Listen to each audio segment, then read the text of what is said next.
All right, welcome back. We are Game 2014 in the fall 2021 semester at George Brown, and it's week 12, part one of our broadcast. We're sitting here at week 12. This week, we're talking about scene management and building for mobile. We didn't quite do that in the first section, but we will do in this section. We also have a theory test on platforming, and that stuff, it's been released now, and it should be available to you until Sunday at midnight. All right, so that's when that's due. And you can find that test under tests and quizzes, right? So you should see a test there that's available for you now. And that is the theory test, okay? And so theory test 2, again, it is released. It's due Sunday. Lab 9 is going to be due this Friday. We're going to continue with some gameplay improvements if we have time, as well as simple scene changes from what we've done before already, from the main menu scene to the main scene. UI animations and the Unity timeline. We'll be talking about those two things. And other stuff on the horizon is assignment 2, part 2, which is due week 14. So this section of stuff that we're doing is all supporting your second game, the platformer game that you're making. All right, let's get to it. So what I want to do a little differently than last time is I want to go up on GitHub, and under GitHub, I have a lab 8 from last week. I want to use this one, but I want to do it differently than what I did last time. So for those people who, you can do it any way you like. If you prefer to kind of to do it with instead of using Git Kraken, if you want to use command line like me, you're welcome to do so. Or if you're more comfortable with command line or Git Kraken, you can do it that way as well. It's up to you. But I'm going to use command line. And I'm going to set up some stuff in order for me to do that. I want to download Lab 8, and I want to do it by cloning. So I'm going to go to Lab 8. This is the starter. So again, I'll copy and paste that into your chat for the people that are here. And also for those people who are on on YouTube. So that's the link for that. All right. So for the people on YouTube, you can go there. And that's in the chat of the YouTube, right? I'll see if I can put it in the comments on YouTube later on if you need it. But really, it's just this, right? So it's github.com, George Brown College, and then Game 2014 F2021 Lab 8. I want to grab, instead of downloading it by clicking download or copying and pasting like the folders like I did last time, I want to kind of clone this link. So I'll copy this link, and I'll open up my command prompt. And I want to get to a folder that I want to create. So what I want to do is inside of my desktop under GBC, I have Game 2014. So this is where I want it to go, right? So what I want to do is I want to get there in my command prompt. So to do that, I can go CD space, and then I can just drag and drop my whole Game 2014 folder here. And that gives me the path that I need. When I'm there, right, I can do a Git Clone, and I can right click to get that, kind of the path to where it's going. Git Clone has other options as well. But before I do that, I can type in Git Clone, right, command. And if I look at that in the git-scm kind of up online, it tells you there's a little bit of an example of how this can work. You can get a repository in different ways. You can clone an existing repository, and they show you how to clone it. So Git Clone, which is very interesting, and that's exactly what we're doing here. Okay, you can also kind of, as an additional argument, you can describe what the new repository is going to be called. So, for example, I want to clone into a directory named something other than whatever I wanted to. I can call it whatever I want to at the end. So here, at the end, we want to call this Game 2014 in the fall 2021 semester, and it is Lab 9. I want to make it go in there. That's what I want it to go. Let's see what happens when I do that. So I can clone it, and it goes directly into that folder.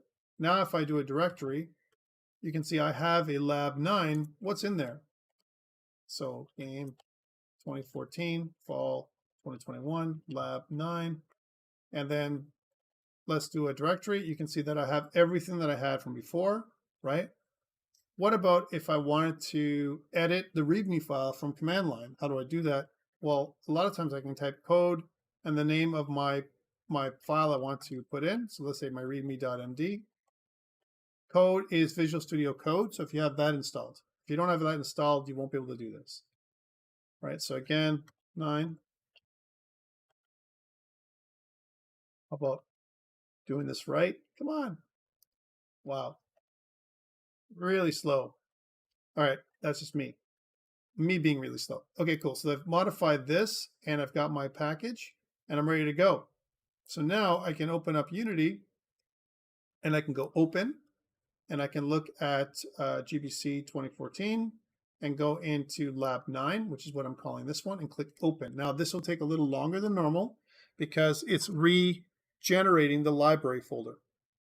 Okay, so steps are when you want to grab something from GitHub with a clone. And by the way, there's reasons why I wanted to clone it. I wanted to clone it because I get to keep all of the commits, right? That's an advantage of cloning. But at the same time, what it allows me to do is it's a clean project. There's no remnants from the previous one, right? So that's what this allows me to do. Okay, so kind of a cleaner project than we've seen in the past. Disadvantage, I have to regenerate the library folder. Correct. And Kiara, we're gonna remedy that in a second. So first we want to just do some stuff in Unity just to get it going and regenerate the library folder and the settings that we want to use, and then we're going to push it up to GitHub. Okay. So Kiara's comment was, if you push it now, it's going to go back into the previous repository. Absolutely true. We're going to change that. Okay, and this is taking some time. So, so again, please don't forget, for those people who are watching the video, please do not forget to do your test. Again, it's due on Sunday, so 10% of your final grade. It's a true-false multiple choice test, 35 minutes and 2 attempts per 35 minutes per attempt, 2 attempts that you have until Sunday. Total of 30 questions, true, false, and multiple choice, open book, open internet, and it's based on stuff about platforming from weeks 9 to 11, so till last week. And things that we talked about in class are fair game. Anything we've talked about, you might see something on the test that asks you a question on something that we talked about over the last couple of weeks. Okay, but more or less, it's a little quiz, and it allows you to kind of do a little bit of a theory refresh where it goes through your brain a couple of times based on the things that we've discussed and I've demoed. Okay, cool. Let's get rid of this and we'll move into the next piece. So when we always bring up a Unity, kind of application from GitHub, notice it opens up into an untitled scene. We can go into our scenes we have, which is main, and we can start from there. So this is our main scene, save it. And what I want to do here is typically I play the scene to make sure it's playable, right? So it's the first thing. So notice we can move left and right, and we can jump in the scene. All that stuff works the way we did it before. Cool. Well, we want to add to this, right? We want to add to this thing. And, but this is the first part. I also want to change platforms. We didn't do that earlier because, again, in the first section, I'm a little bit, I'm a dunderhead in the first one. Here, I'm less of a dunderhead. All right, so this is how it is. So let's go into, I want to try and move to Android this time around. So let's switch platform to Android. So to prepare, this will do all the settings and stuff that I want to do before we push it up to GitHub for the first time. Advantages of using Git Kraken is it creates a Git repository for you, right, on GitHub, which is awesome. The advantage of using command line is you have more control in some sense, right? Because you can, it's a little quicker. You don't have to click on buttons. If you don't care about user interfaces and all you do is care about putting things on GitHub, it works just as good. And a lot of times you know exactly what's happening because you have complete control. All right, so we're switching to Android. And what I want to do here is at the same time, I want to pull up LD Player because we want to use that as our target device. Some people have mentioned sometimes LD Player adds weird programs or additional programs for you. Not really is the answer. The only thing it does add is support for VirtualBox because it's based on a VirtualBox, kind of virtualization engine. That's how LD Player works. So that's the first thing. And here's something else. If LD player craps out like this, which it may, right? Give it a second. Sometimes you're, like me, you might be running a bunch of stuff. It does install stuff in LD player all the time, but that's inside of the VM, not outside of it. So don't worry about if it's installing stuff in here that you don't know what that is and so on. Who cares? All right, so now that we've got that, we can refresh and we can get a list of devices that are compatible with our Android. We should be able to see our emulator. That's good. And what I want to do is I want to go to player settings and change those things. So change this to lab 9. Change our version to 0.04, right? This is how we kind of will be doing it in real life. And our in here, I want to change my package name so it matches lab 9 by just checking and unchecking. While we're at it, let's do the same thing for our WebGL. If there's anything to do with WebGL, we would do it here. iOS, same. Not that we're building for iOS, or if we're doing it for Windows, you'd also have to do that for Windows as well. So it has the right bundle identifier. Once we've done it for all those platforms, we're ready to save and we can deploy if you really want to. I'm not going to do the deployment yet, but what I will do now that we're ready to go into the next scene is I want to put this up on GitHub as is as a starter. So again, file, save project, and let's close off Unity and put this up on GitHub. Again, luckily my command prompt is still here, and I can do a Git or directory. You can see my directory is there. Now it also has two things. I have a solution file that has lab 9. If I was to copy stuff, I would have a solution file that had lab 8 and lab 9. I don't have that here. But let's add this all into our Git repository. So I'm going to say git add dot, and then git commit -m, and we'll say that we added projects files for lab 9, right? Now I can't push. To Kira's point, right now, if I do git remote, you can see that I have origin. If I do git remote -v, it shows where it goes, right? So right now it goes to lab 8. I don't want that. I want to create a repository online on GitHub. So I'm going to go to GitHub first, go to George Brown. You can go to your account, and I'm going to create a new empty repository called GAME2014 Fall 2021 Semester, and it's week 9. I'm going to make it public and click enter. It creates an empty repository, and it gives me this link, and it also gives me this stuff, right? So that's the stuff I want to use for the repository, but for now I want to remove my remote. So the way to do that is git remote remove origin, and this removes the origin remote that we had previously, and then I want to add the new one, and you can get the steering instructions from that up on GitHub. When you create something, it gives you these lines of code. You can just grab these last 3 lines of code where it says or push an existing repository from the command line.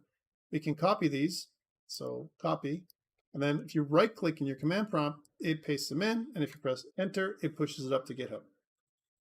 Again, now this is making a few assumptions. One of the assumptions is that you've already got Git installed locally on your machine through git-scm.com. So this, remember we kind of did an installation through git-scm.com near the beginning, right? And if you don't have this, then you can't do it. You have to go through desktop or GitHub desktop or Gitkraken. All right, but now that we've done that, we can go refresh, right? You can also import. I don't want to import. And you can see that everything is ready to go up online. It's on week 9, and that's the link that I want to put up on Blackboard. So Blackboard, build contents, web link, and we'll put that right there. Okay, so that is for week 9. So again, it's week 12 GitHub repo or starter for lab 9. Okay, so that's what it is. Submit. So that is what you need for what we did so far. Awesome. Let's pull up Unity now and go to lab 9. Kara, are you good so far with this stuff? Just want to make sure that you got what I just did there. Okay, excellent, excellent. And I want to show it to some people because people have been asking me last week and this week. You've been using Git Kraken, and some people use source tree and whatever. And how do you do it with command line? Here it is. So that's one. That's great. We have this scene, but what I want to do is I wanted to add in a new scene. So create a new scene, right? So we're going to make a new scene right here. And the new scene is going to be called start. We've done this before. And double click on start. In the start scene right now, we want to add a starter scene with a menu. This is what we're doing today, right? And the menu is going to take us to the next scene. We've done this work. This is a little bit of a review, and you should know how to do this stuff. But let's do it together. One thing we want to do to make our scene spicier is add in a tile map. So again, I'm going to go here and go into 2D object, tile map, rectangular, and we'll call this the game world. And the tile map that we're going to be using is going to be called foreground. There's our tile map. Just like before, I can go into our tile palettes that we've already defined, and I want to use the background for the tile palette that I'm going to draw is all of this. So this is my tile palette. And we don't know how big the screen is right now because we really don't have a sense of how big our scene is, because we want to look at the simulator. Here's the simulator, and normally what we do is the simulator is down here. And so we can clearly see that this isn't enough. We need to do more. So let's go back into our tile palette and do more. So let's pour more in there. Usually what we want to do is we want to cover as much of the scene as reasonable, right? That's enough. And then in the background, we want to add some distinguishing features that are different than the first one. I'm just going to add some of this on the sides. So let's add some of this to make it feel like, we're some kind of design. And so this is that part. And we can do the same thing for the other side. Again, I'm just playing around here, but the idea is the same. So I want to kind of add this part in there. And then maybe some of the stalactites on the top, so kind of something like that looks like this to design. Maybe a couple of points up here, like so. And maybe some of these on the bottom left. And this one on the bottom right. So we designed some kind of interface that looks like it's not exactly a level, but rather some kind of thing for our menu, right?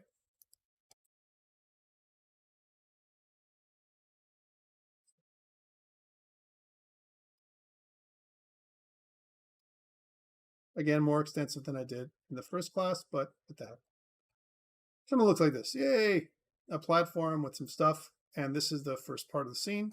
So let's get rid of this. This is it. Save. So this is the tile map that we want to add in. And now I want to add a canvas. So let's add a canvas. So we're going to add in a 2D or UI canvas by itself. And like we did before, I want the canvas to tie into the screen space. So I want to go instead of screen space overlay, we're going to do screen space camera, and then just drag and drop the camera in there. We need to do some stuff for the canvas scaler so it looks the same on all devices or most devices. So again, what we want to do is instead of constant pixel size, we want to do scale with screen size, where we want to use our reference resolution as 3040 by 1440, like we've been using this whole time. Let's also match width and height by putting this at 0.5. Okay. So kind of a standard resolution for our canvas. Awesome. Okay, part 2 is we want to add our elements on our canvas. That makes sense. So what we're going to do is we're going to add in a couple of things that we have from before. So that we already have an external asset. So I'm going to go into my canvas element, and I'm going to add in a UI image, and I'm going to call this image panel. Okay, there's my panel. But I don't like the image, which is there's no sprite. Let's add a sprite to it. Under external assets, I've given you a fantasy wooden UI free. And I want to go into the where it says normal UI set A and choose a UI board large parchment. That's what I want to use. UI board large parchment for the panel for the canvas. So drag and drop this one into here. Now it's really tiny small. And on top of that, the canvas renderer, which is this one, is order and layer of 0. Let's make the order and layer 100 so we can see the little panel we made. There it is. And what I want to do here is I want to set native size, which kind of makes our panel something like this. I want to move the panel up a little bit, right? Something like this. And let's make it double the size. So instead of 1 scale, we'll make the scale 2. And we'll move the panel down so that it covers the bit of the bricks. There we go. Something that looks something like this. This is where I want the panel to hang from. Okay. If you want to get fancy, you can put these little stalactites on a different layer so that it looks like the panel's hanging from there if you wanted to. All right, so the panel looks like the proper position is probably 80. In the first section, we did 75, but 80 seems to be okay. So that is the panel. Again, I got the panel by adding in an image, and I changed the image to UI board large parchment, and I changed the size to 2. So that's number 1. Now I want to add a welcome label, and I also want to add in a button. All right, so a label and a button. Let's do that. So again, in this case, I want to go and add in a UI. We'll use Text Mesh Pro for this one. Text Mesh Pro. It's going to ask me to activate it. I'm going to do that. Let's add in Text Mesh Pro assets. There we go. All right, and I want to call this the welcome label. There we go, welcome label. And the welcome label, it should really say welcome, right? So let's say welcome to the game. Welcome to our game, exclamation mark. And we can modify how big this thing is by going and using this thing. So I'm going to kind of modify it so it fits. If I want to make it bigger, we can. Right now it's 36. Let's make it like 42. A little bit better. We'll make it bold, right, as an example. And we'll just make it so that it completely fits. Make sure when you're fitting, you're not grabbing this little control, but fitting from the side. We also want to make it centered, and we're going to use our controls here to center it. If I go into the rect transform and press Alt, I can just center it in the middle. Then I can pull this up to some level above the middle of the screen, something like this. Welcome to our game. Awesome. So the position looks like 150 is where I want it to go. Okay, so that's the first thing. That's our label. And let's also add in a button. So again, button, I'm going to right click and I'm going to add in a UI text mesh button. And the button is going to be the start button. I don't want to use color tint for the button, but rather I'm going to use Sprite Swap, right, as a difference. Sprite Swap, right now, the target graphic is in the source image, which is where it says UI Sprite. I want to change it to my fantasy UI, and I want to change it to this text button big. Okay, so that's going to be the image. And I also want to use the text button pressed as both the highlighted sprite and the press sprite. Okay, if I had more like a selected or disabled, I would have them in there. Cool, but the button doesn't look quite right. Why? Because the text object in the button, which is the start button label, is actually called this start button instead of star button. The start button label should also say start, and it should be a different color. Let's make it white. Okay, there it is. And I also recommend you make it so that it's auto-sized. Okay. Why? Because the start button itself doesn't have the right dimensions. Let's use native size. It makes it huge, and that's too big. So we're going to reduce the size of that by going to here, and we're going to just change the size so it's a little bit smaller, something reasonable. My thinking is 0.5. Just keep it into proportion. One thing that's going to have a problem is when we actually run this thing, you're going to see that in the static scene, when I click the button, it's going to kind of drop down like this, right? And so it looks like a two-dimensional or a three-dimensional button, but the start itself stays static. That's just a result of what it is. Realistically, you would use these images to create your own custom buttons and different states that you would do it as opposed to using these things right here. But it's just an asset, so we're going to move on. One thing I do want to do, though, is in the start button label itself, which seems to be stretched, we're going to remove the stretching and make the anchor in the middle. And then what we're going to do is change the where the start button starts, so kind of in the middle here. And we're also going to bring it down so kind of it's in there. And so when I run this, and I press on the button, then you can see that the start stays somewhere that's reasonable. Cool, so that is my start button. It's kind of right in there. And the X position is 0. Let's make it so that it is slightly down from where it's supposed to be. Let's make it so that it's maybe somewhere down here. And we're going to give it a height of minus 80, something like that.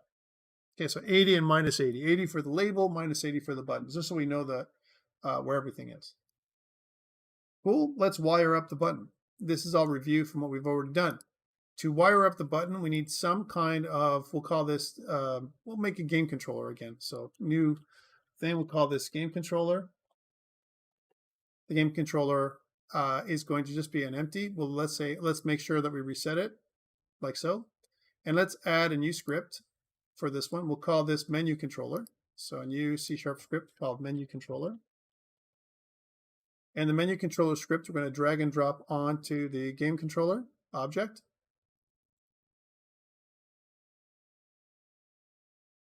No reason, Kira. I just like using numbers. But yeah, you could totally use that if you really wanted to. So I'm going to grab the menu controller and drag it out. There's my menu controller. And let's double click on the menu controller. Let's make sure the other scripts closed down from last section. Let's double click on the menu controller here, and it'll bring up my Visual Studio. Again, all I want in here is I want to remove all of this stuff. And we'll call it, the menu controller will simply be used for the button. So we'll say that public void, and we'll call this on start button pressed. So similar to what we've done in the past. It's nothing new. Come on. That's resharper for you.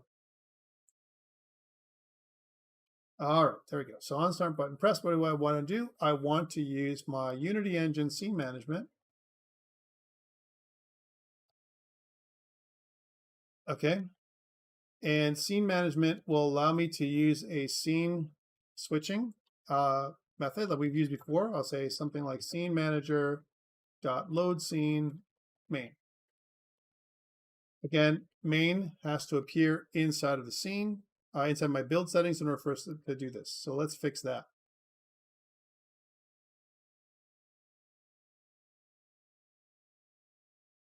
So again, file, build settings, and notice we only have main. Let's add the open scene and put that above that. Nice. So now we have both. Excellent. And what I want to do is wire up that button. So again, we're going to go to the start button and going to go to the click events for the button. So we're going to click plus and drag and drop the game controller onto that. go to the no function and go to menu controller, on start button pressed.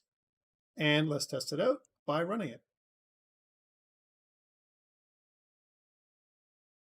So if we press play, then it should take us to our game, right? So we can move around and jump and all those things are good.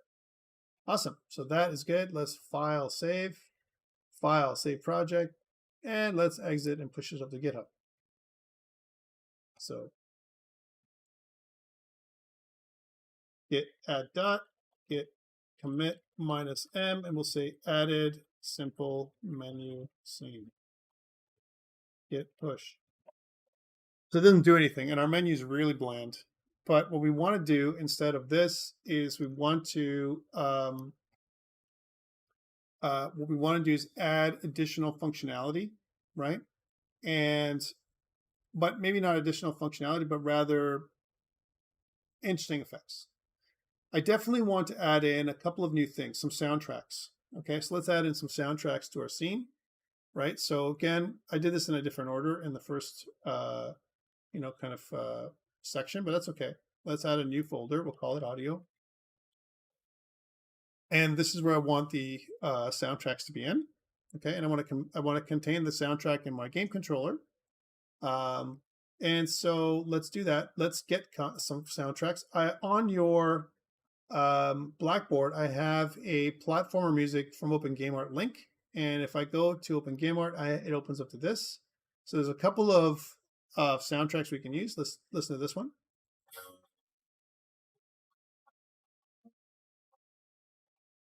So not bad. And let's see how that looks. You can actually open this up, and the whole pack opens up, and it has a feels like it, a bunch of stuff, an opening, a prelude, and it has a whole thing. And this is okay if you wanted to use something like that. But there's also other ones. So let's. And sometimes what they do is the sound packs have they're broken up into different tracks. And let's look at the arcade. Okay, and sometimes the arcade actually has multiple, or some of these soundtracks have multiple versions, right? So again, right, 8-bit action is something that I want to use. Under 8-bit action, you can see it has multiple soundtracks, and one of them is this menu select soundtrack, which sounds like this. Hopefully you guys can hear that.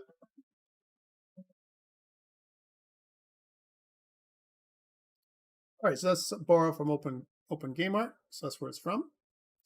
And what I want to do is I want to grab this thing and download it. Let's download the first two things. Stage 1 is also something I want to grab. Let's hear what stage 1 sounds like. Okay. How about stage 2? Maybe too lively. Yeah, they're all very thing. I like the first one, but the other ones I'm not really keen on. Let's grab the first one. So grab this one. And what I want to do is I want to go to GAME2014 into Lab 9 into the Assets Audio folder. And then this is called the menu music. Menu music. Again, if you're borrowing from OpenGameArt, you should cite them in your game design document. Okay, so menu music, save. And we'll go back out to this one, and let's see if we can get another one from Little Adventure. That's not bad. Let's get that one. And I want that soundtrack exactly, this one. So this is from Little Adventure. And we'll call this level 1 music.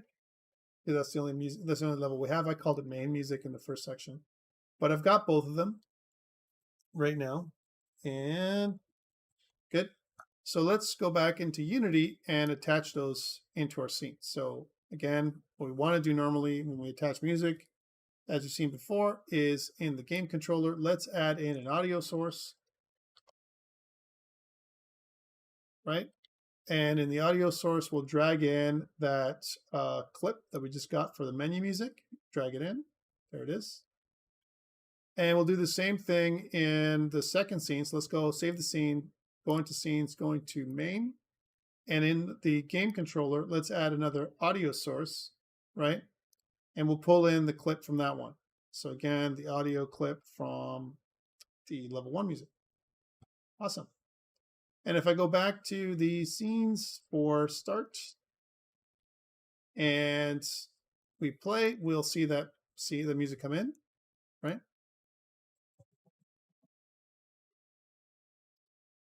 Press play.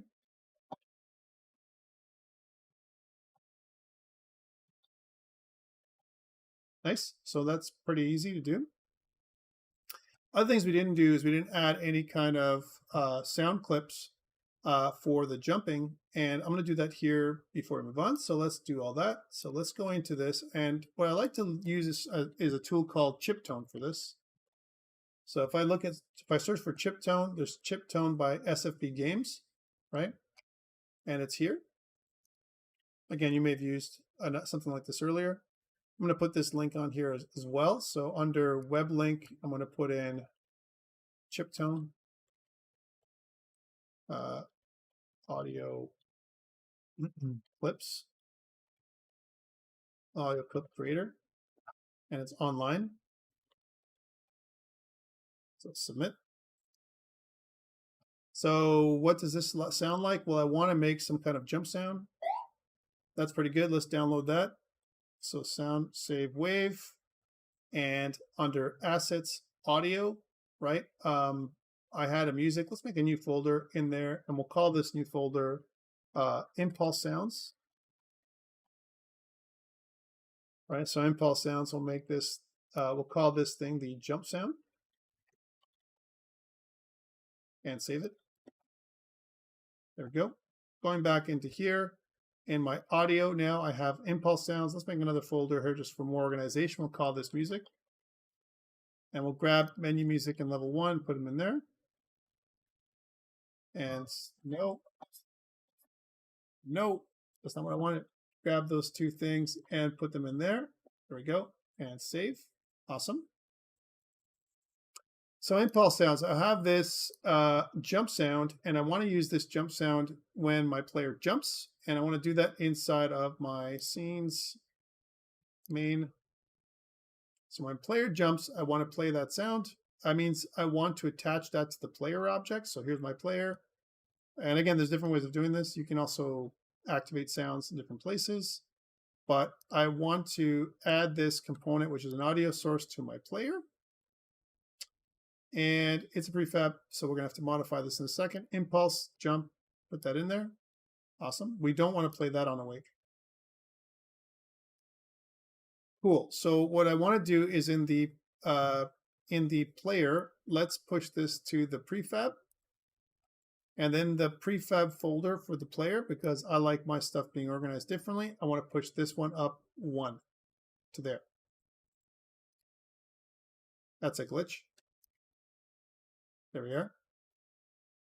And now I need to get a reference to the player behavior from my player behavior to the audio source and play it. So that's pretty simple. We've done that before. So let's go into the player behavior script really quickly and fix that up. So player behavior, and I want to get audio references. So again, we'll say that in the header, we can put audio for audio, or we'll call it sound effects maybe. And we need an audio source that we want to reference, right? So some kind of audio source. So say public audio source. And we'll call this the jump sound.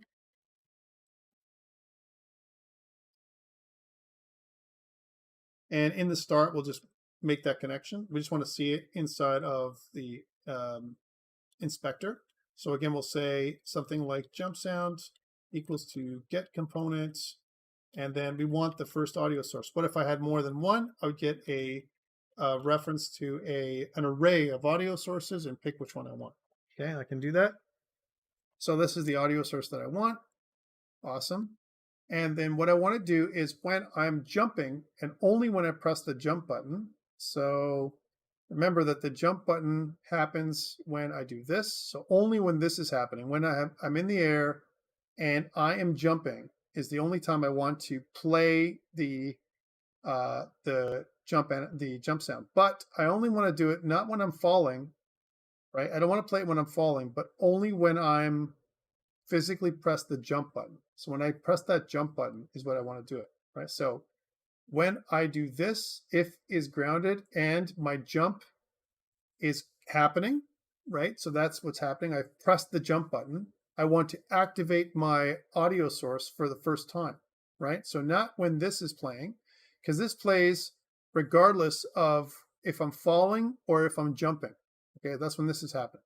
So this just changes the the stuff here. This is making the jump sound happen. So when do you recommend that I put it in? I gotta kind of detect when my jump sound is being played, right? When my jump sound is being played, or when my jump is active. If jump is greater than 0, right? Because it's going to give me a value between 0 and 1, right? And I want to know when jump is greater than 0. So if we can say jump is greater than 0, so we know that we're grounded but we're jumping, then we want to play that sound. So jump activated, right? We want to put that sound in here. We're going to say that jump sound dot play. So I want to play that sound, right? Whenever I jump. Okay. So kind of a simple way of doing it. I wouldn't do it here because the animation will play even when I'm falling in my game. All right, so let's try it out and see if that works. So play.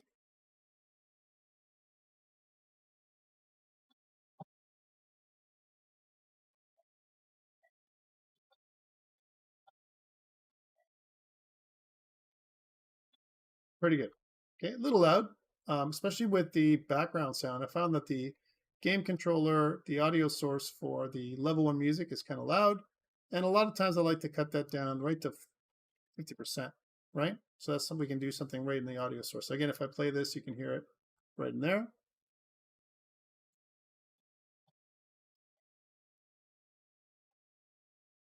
Okay, good. So we got sounds going and music. Let's save that and put it up on GitHub. So file save project, and exit, and let's put that up on GitHub. So that gives me all my assets.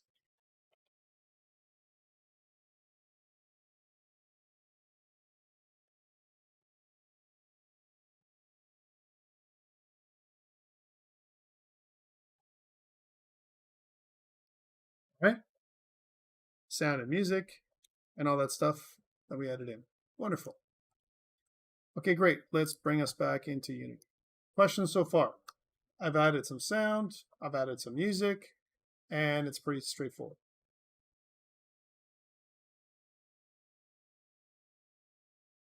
Any questions at all?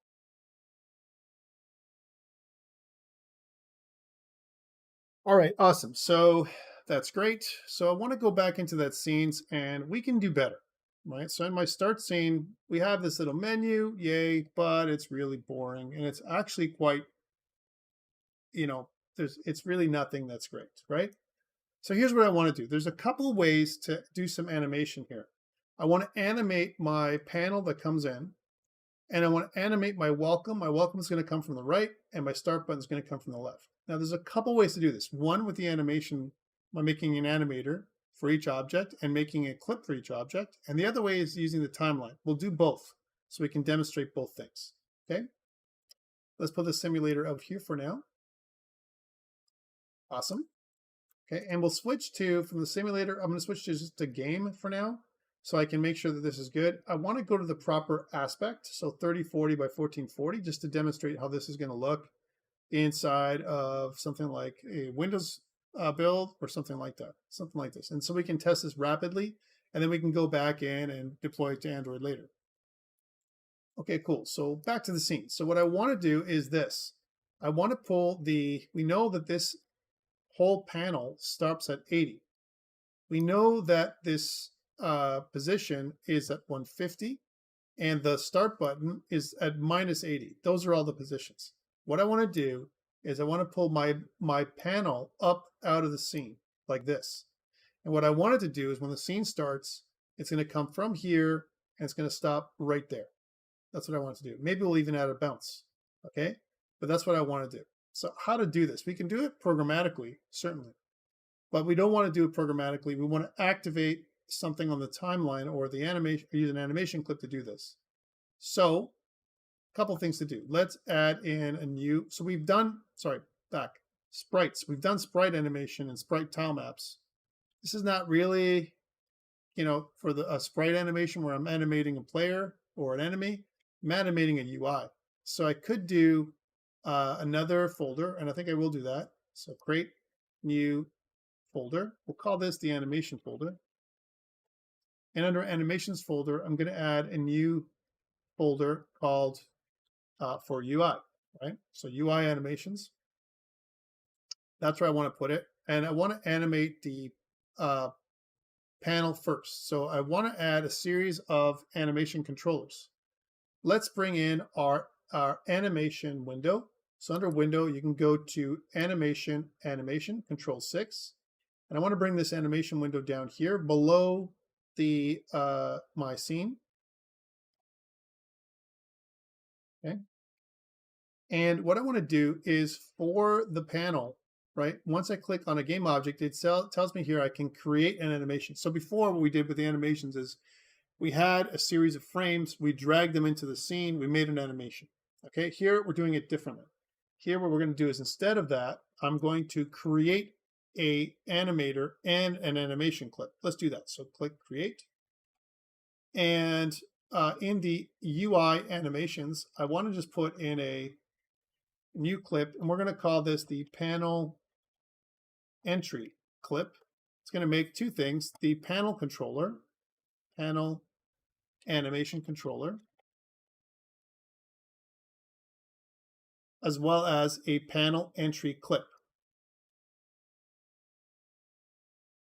That's what it does, okay? For now, we're good.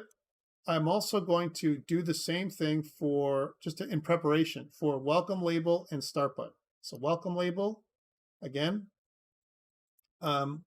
just like I did for the panel, right? If I click on something else, you would expect that we're going to have the ability for adding that in as well. But because welcome label and start button are already inside the panel, right? They don't get added automatically. Let's just add another way to do it is go in, add in an animation controller. So here's an animation controller. And we're going to call this the welcome label animation controller. Long thing. As well as another animation controller. We can call this the start button animation controller. And attach those two to the right places. So welcome label. In order for me to do that, I want to add a component called animator. And the animator is going to have the welcome label animation controller, this one. Same thing goes with the start button. So add a animation controller or animator. And then in the start button, I want to grab the start button animation controller and put it in there. There we go. So those are the two things we need. Awesome. Now, when I click on welcome label and start button, now we get those things in here. I can add actually a clip. So I can do two things. I can make the controller, then add the clip, or I can make the controller and the clip if it's a game object on its own, like we did with the panel. Okay. Plus drag and drop stuff into the scene if you have a multiple frame-based animation. All right, so this is kind of cool. So I want to add one for welcome label first. Let's create a clip.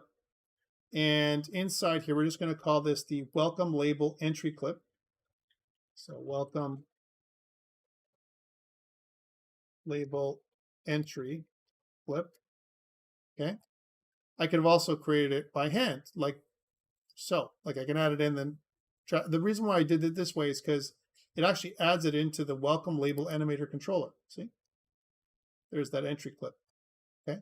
Whereas if I add a clip by hand, let's say for example I want to add in a animation itself, I can call this the start button entry clip. There's my start button entry clip. But if I go to my start button animation controller, it's not there. I have to actually pull it in, right?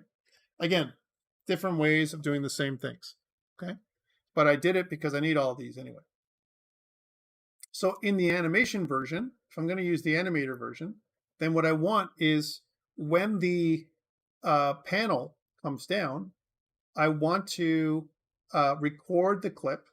So my panel entry clip, I want to record the clip. So when it comes down, it does exactly what I want it to do. So the way to do that is there's a little record button.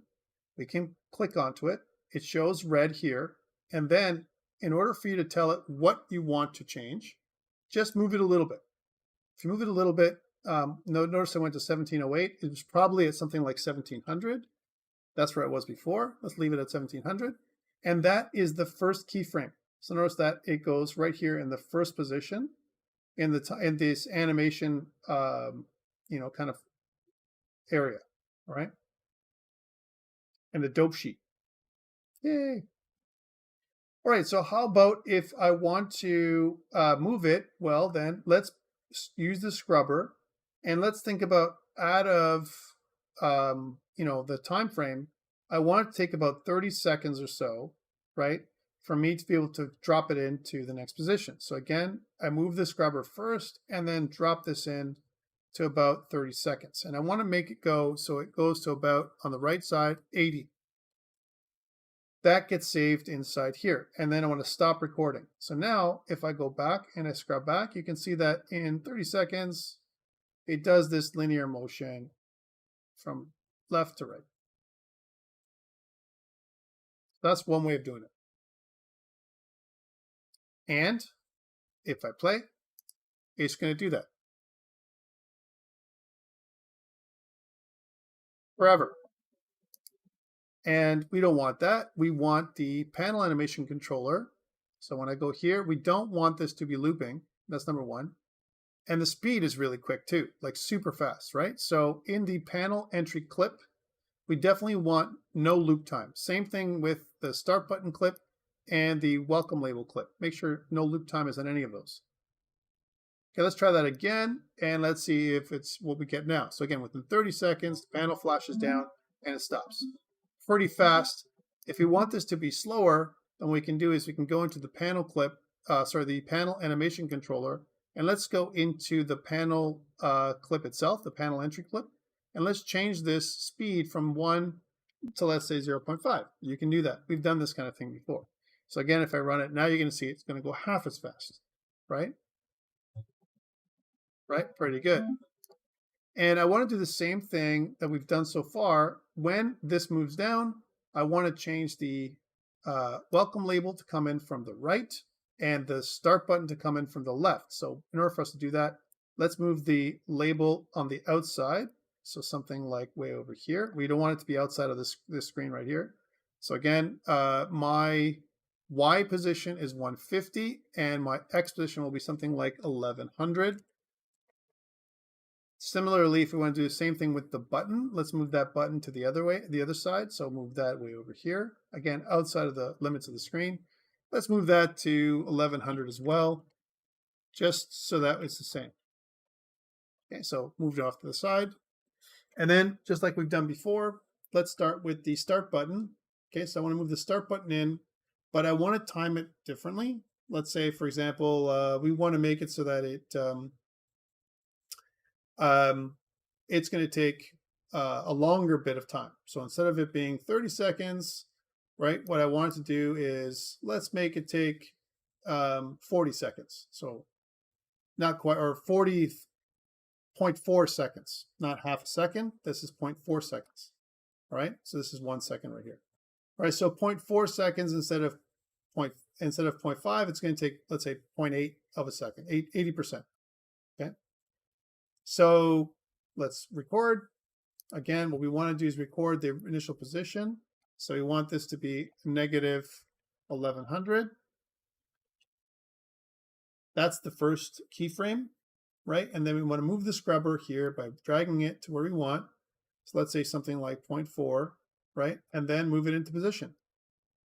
And then this, watch what this is, it should be 0 on the x-axis. And then stop recording. Right, so now that moves it from the anchor position on the y-axis all the way here. So let's see how that works.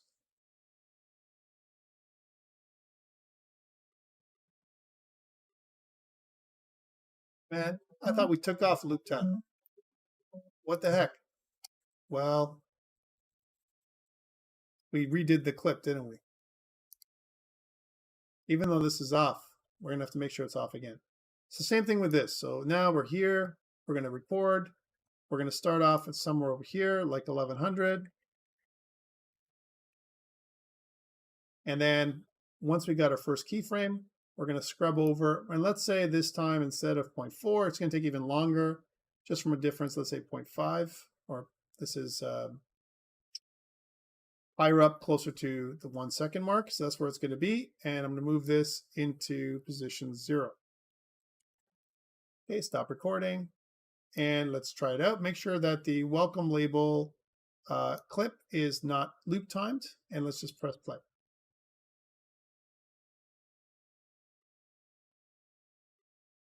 Kind of okay, but I found that that was really quick. And we can preview it here. So if I go to the timeline, each of the objects, right? You can see that this kind of moves in if I want to scrub it. So if I choose the start button and I want to scrub it in, you can see how it works, right? It wouldn't be nice if I could see everything at once. That would be nice, right? And the same thing with the welcome label. We can see how that works. And if I wanted to go half as fast, I can go into the animator controllers and do that, right? Let's go back into the animator controllers for the welcome label. We can say that that is half as fast. Maybe that's going to be okay. And same thing with the start button. So half as fast. And we're modifying these things, and each one, it's a lot of work, right? And right now they're very linear. It's going from one place to the other. It's not bad. It's better than it was already. Okay. And that's the animation version using animators to do it. And you can add different things in the animators individually, the panel itself. If I wanted to, I can add additional features. For example, right now the panel, all it does is it records the position. But what if I wanted to also record the alpha transparency? I could do that, right? So again, I would record, right? I would go into the panel, into the image, change the alpha transparency of the color value to 0, right? So that's what I want to do. So change this to 0, right? And that's in the recording itself. That's what I want to do, okay? And so it goes from 0, and then I would kind of make another keyframe. I'll do that in a second. So I want to go all the way to the end where the keyframe stops, and then change the panel's alpha transparency to 255. So that's one thing I want to record. So from 255, right? Let's stop recording. I want to go from this point, which is 0, to 255, which is over here. 255 is on the other side. So 255. And then when I'm here, this should be 0. So 0 to 255. So it's going to fade in. But it kind of fades in really quickly, right? Like, look at that. It goes from 0 to 255 pretty quick, right? Because it's kind of a linear drive for this one. So again, not terrible, because it kind of increases in value.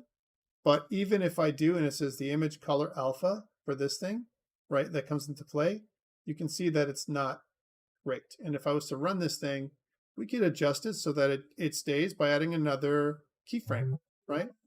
Can't see it here. So the way to do that is to keep it with alpha transparency for longer. So again, what I want to do is go towards the 30-second mark, like over here. Let's move the thing first over here. So keep it like 0 for a lot longer. So we'll keep it 0 all the way until it gets to here, right? So here, we make this another point here. Let's say that's 0. So add another key. So instead of it being 188, we can keep that at a lower value. So that's something that is like, let's say 10% of what it would be. So let's say 25 for the image color A. And then this will go from 0 to 25, so much slower, and then right to 100, so way faster.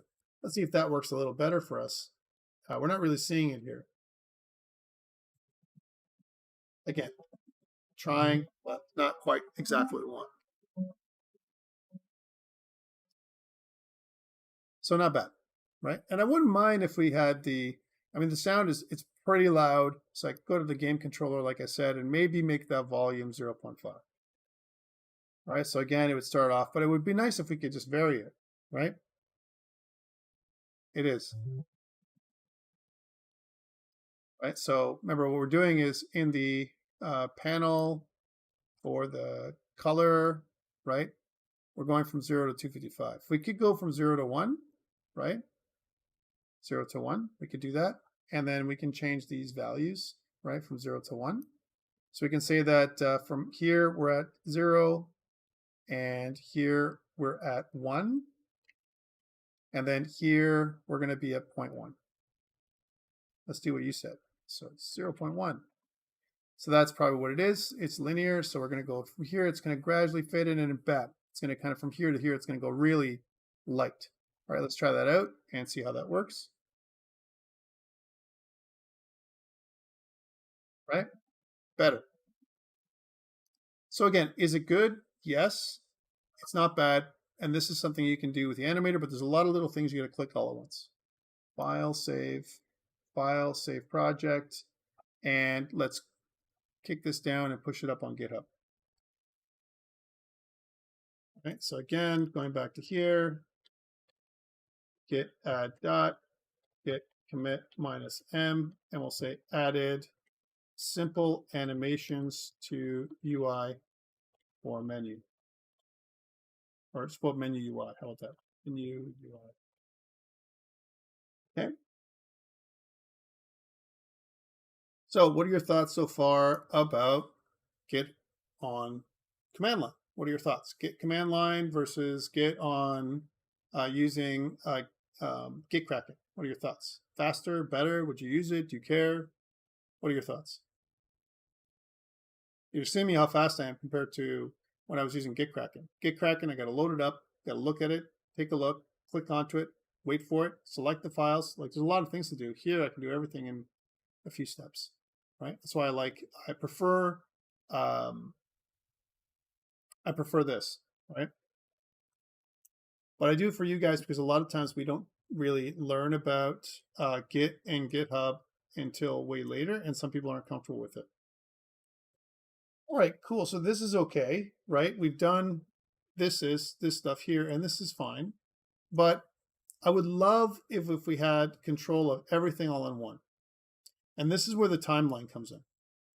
Okay, this is where the timeline comes in. So let's not use animation. Let's pull this animation up here, right? The animation window. And the animator is like our little state machine, right? What we want to use. But instead, what we really want is the timeline. So to activate the timeline, go back to the package manager. And in the package manager, you want packages in project, and you want to hit timeline, and you want to upgrade it, right? So it says 1.56. Let's move to 1.57. That's okay. Hey, while we're at it, if we're already got some other things we have to upgrade, even though it's not related to what we're doing, it's good practice to make sure everything is upgraded to the latest version, just in case. Visual Studio Code Editor, if I was using that, I would update those. And I'm not using a test, any kind of test at all, so we don't need that right now. But good practice would be if you saw something in here that you're using, upgrade it. Sometimes it breaks things though. Be warned about that too. Okay, so now that we've got the timeline upgraded to what we wanted down here is the timeline window. So go to Window, Sequencing, Timeline, and it brings up this timeline window, which we can drag and drop underneath here, just like we had the animator or the animation. Timeline works very different than the animator. The animator animates individual objects. Timeline, you can have multiple objects of different kinds that you can control through the timeline itself. Different kind of control altogether. Let's talk about it. One, in order for us to prepare, we want to disconnect the clips that we made from the controllers. So in each controller, let's go in there, and where we say panel, let's just disconnect it. So just delete. So again, here, delete.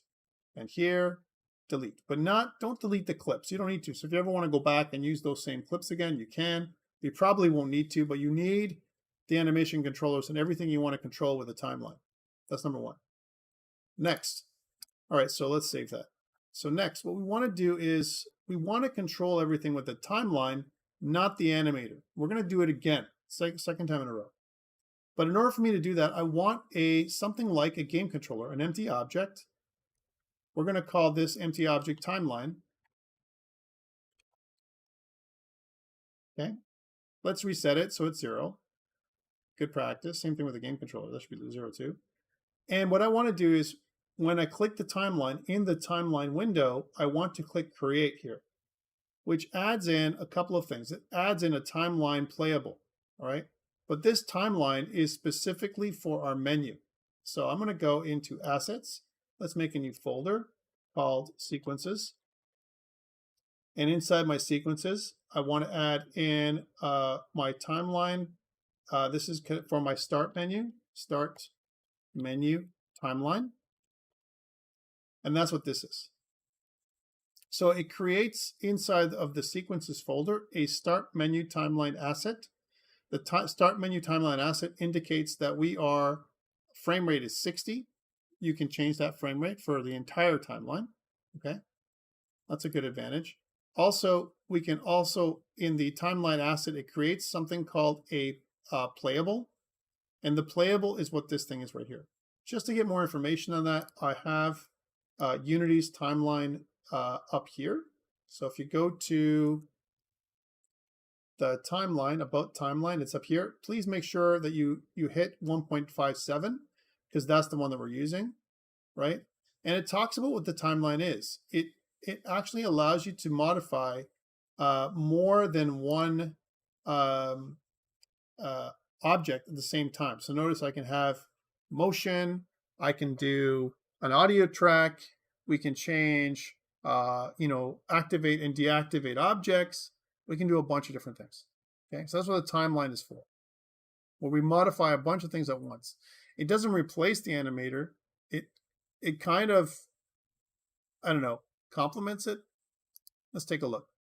So here's how the timeline. If I want to modify the panel, then I want to drag the panel from the hierarchy into the timeline, like so. So I want to say, here's the timeline. Let's drag the panel into the timeline. And now it's going to ask me, well, what kind of thing do you want? Do you want an activation track? Do you want an animation track? Do you want an audio track? Do you want a signal track? What do you want? Yes, you could. Yeah. But I'm doing it this way with the timeline. You'll see there's other things you can do with the timeline. So let's add an animation track. So the panel animator is what we're using. And now what I want to do with the animator is let's modify the panel's position by, again, recording it. Okay, so I want to record the panel. I want to take the panel that's in the scene and move it from where it's at. So again, just like we did before. So something like from 1700, right, to, there's a scrubber. Now this is frames instead of seconds. So I want to move this, let's say, and we'll say that it takes a full second for me to move the panel in. All right, so let's say a full second, the whole panel moves in. And then let's move it in. Again, this should be at around, the position should be something like just above what we had before. So this one, remember we moved it just like right here, which is about 80, we said. Okay, and then stop recording. Cool. So that is the first bit. And you can see now, we can preview what happens to the timeline right like so. Awesome.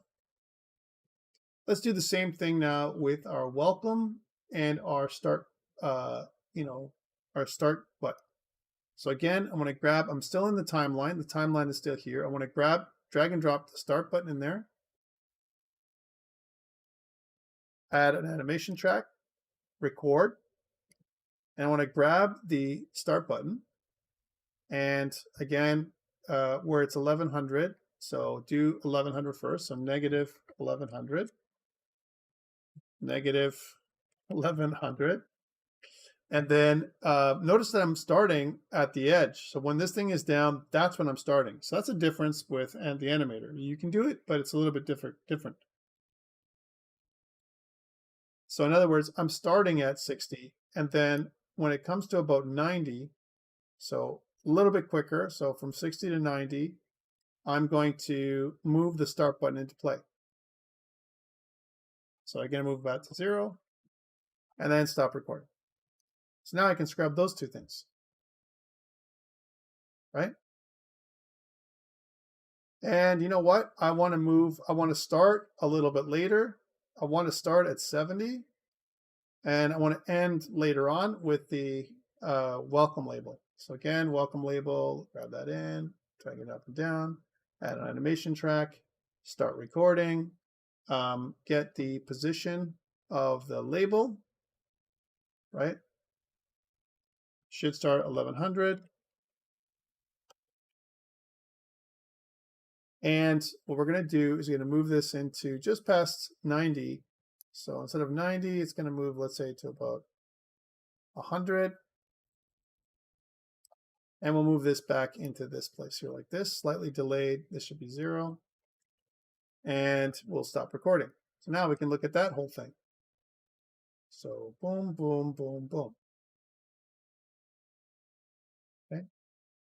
A lot of times we have other things we're going to do at the same time. So instead of doing it like this, what I want to do is I want to add in a group, a track group. We can call this track group menu animations. So I kind of can organize myself. And we can drag and drop these things inside there. So we can say, I want to drag this one in there. I want to drag this one in there. And we can move them around. So if you want to move this higher, just the way you want to see it, that's fine. And this one over there. And now we've organized it so I can close this whole thing down or I can open it up. So far, so good. So if I play it, let's see how that works. So we did it here, but I want to play it and see how it's functioning, if it makes sense, right? Not bad, not bad. I like it. It'd be nice if we had an opportunity for us to modify the sound as well. Let's add another group, right? We'll call it an audio, another track, we'll call it audio tracks, right? And we'll add in, to organize ourselves, another audio track inside of there. Now for the audio track, we have our game controller. This is our game controller. And we're playing the sound on awake. Let's not do that. So we'll uncheck this, play on awake, okay? And that's an important thing. And then for the audio clip itself, if I go to the under audio, under music, and under menu music, you can see it takes up about 4.5 megs size. It's an Ogg Vorbis compression format and so on. Okay, nice. Let's go back to that timeline. So now that I've got this, I have my audio in my game controller because the game controller has the audio source. Let's drag and drop this, the game controller inside the timeline like so.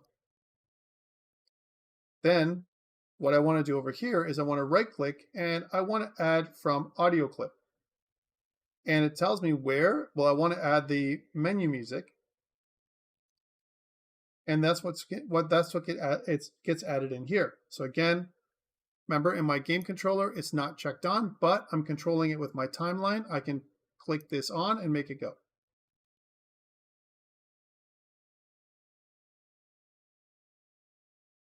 But let's say I want my timeline, my audio, instead of it starting right away, I want to delay it a little bit. I want to delay it so that it only starts off when the menu drops in. So let's do that. So I can take my entire clip here and move it so that it moves right to when the menu drops in, like here. Okay, and let's try that.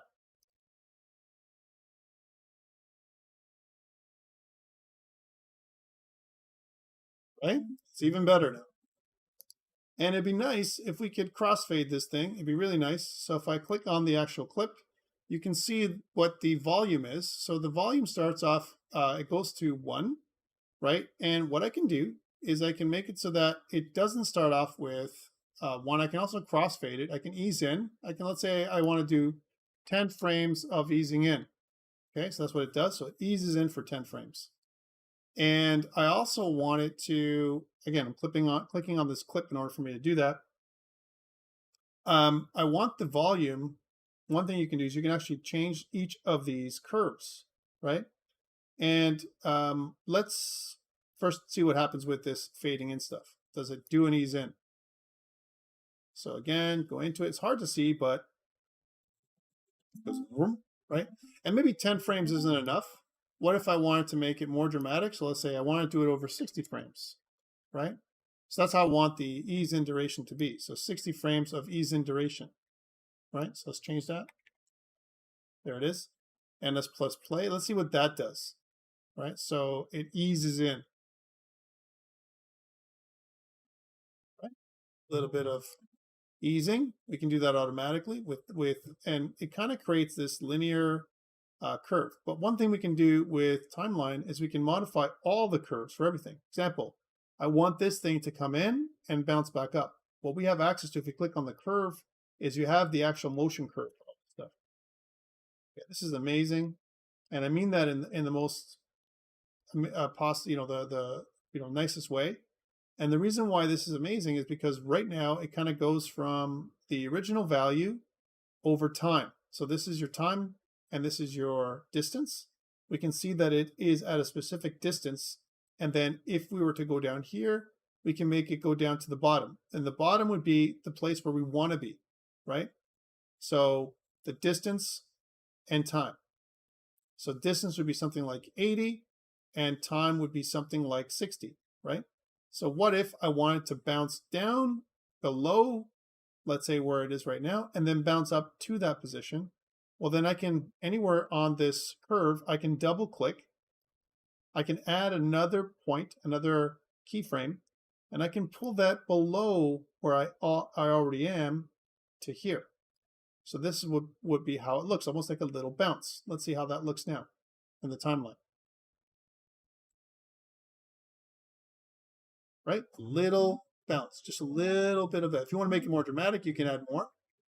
And same thing goes with the other ones. We can add the same kind of curve idea with some of these other ones. This one goes from an anchor position here to up here, right? So again, we can see that over time, it goes from outside to inside, right? We can make it by going it beyond where we want to go and back to this point. So again, I can just double click anywhere I want and then just drag that curve so it's kind of outside and bounces back inside, almost like an ease in and out, right? And again, we can try that out just for the start button. So it's going to go like this, to the right and left. Right? Boom, right? And same thing goes with the other one. So if I want to do it with the track for this one, right? So I want to do the same thing. I want to come down here, double click. I want to make it so that it goes down over here first and then goes back up to there, and we can check that out.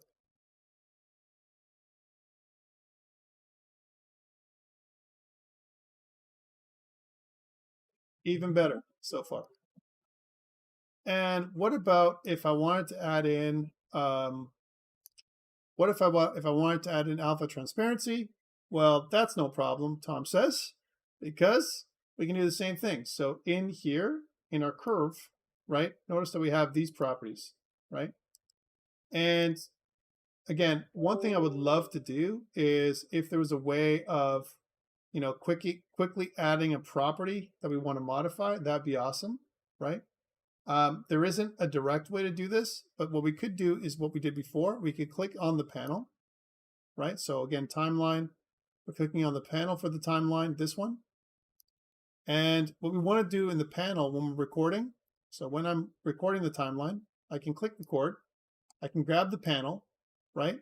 And in the beginning where we have in the first keyframe, I don't want to modify the position now. I just want to modify the color. So I can go to the color and from 0 to 1, I can go to 0. And then what I can do is I can scrub, right? So that it already moves. And when it comes back to the back over here, I can say that this would be 1. So I can change that value to 1, similar to the animator. And we can say that over at this position because it's going to kind of drag into here. I want to make it so that from here, right, we want to add in another value, another keyframe, right? We can add in a keyframe here where we can say that that keyframe, when we get to this particular point in time here, we can say that that keyframe is going to be, instead of 0.3, we can make it even smaller, let's say 0.1, so we can delay how long it takes for it to come back in. You pull it out of the window, you can't. That's the problem with the curve. It's you got to be careful. You got to redo that. You got to just remove it and put it back. Sorry about Michael. That's kind of the weird thing. I wish we had more controls, but you can't kind of work within this. I think it's probably something they're going to add, but it doesn't. If you pull it below here, you can't get it back. At least not that I know of, right? So then if I press play, let's see how that works. Now we'll see both the alpha transparency and everything coming into play, right? And if you wanted to go, also want to control the volume, right? So again, what you can do is, let's just hide this and open this. You can say here we have access to the volume, right? So this is the volume itself. The volume has actually been recorded right here. So this is the volume at 100%. We can drag this volume down to 0 and add an additional, so here at 0, we can drag this volume down to 0, right? 0, 0. And then we can move until when we want the volume to be 100%, which would be something that looks like this. So not only are we crossfading, but we can say that the volume won't go to 100% until, let's say, 150 up here. And so I can add a new point, add a key, and this key here, I can make it go to whatever I want, right? So I can say that the volume for this one, I can drag it up to 100%. And that, you got a nice little curve there, right, for your volume. All right, so let's see. And same thing with the Spatial Blend. You can do everything from all these other ones too. You can change the position, you can change the rotation, you can change the scale, you can do all kinds of stuff. K key, okay. Let's try this out and see how that works. So again, we want to slope in, gradually increasing in sound.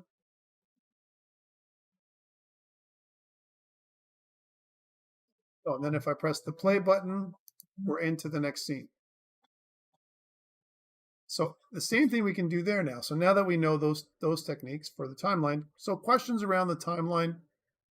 Do you like it? Do you not like it? What are your thoughts? Kara, I know that you had questions around your animator versus the timeline. What are your thoughts?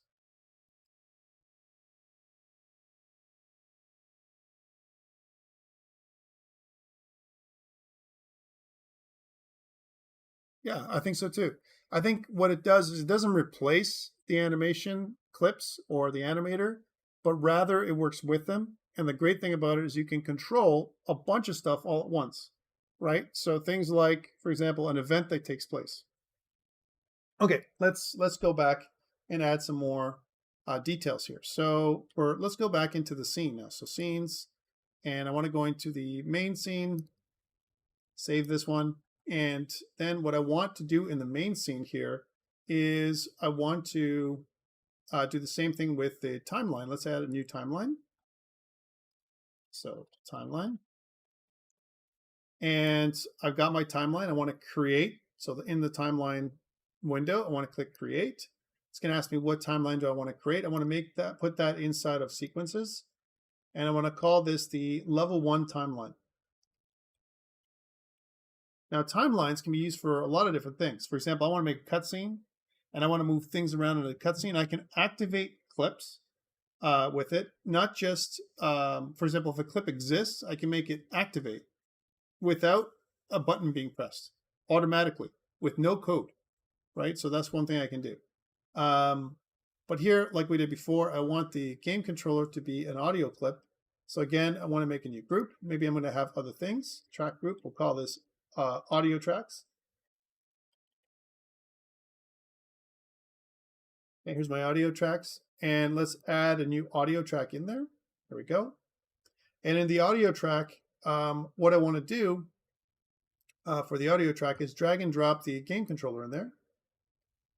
Because the game controller had a track, we're going to actually add in a track from the audio clip, which is the level 1 music. There it is. And we'll do the same trick. We'll say that it's going to take an ease duration of 60. And we'll also change the sound that we're going to get. We have to play it for the first time for us to get that control. But we're going to change the sound property so that the volume kind of comes up in about 120 seconds. Okay, to make it again more interesting. One thing we have to do is in the game controller, we need to turn off play on awake. Okay, cool. So that's what we have to do. Let's play this. Again, look at the timeline and just play it for a second.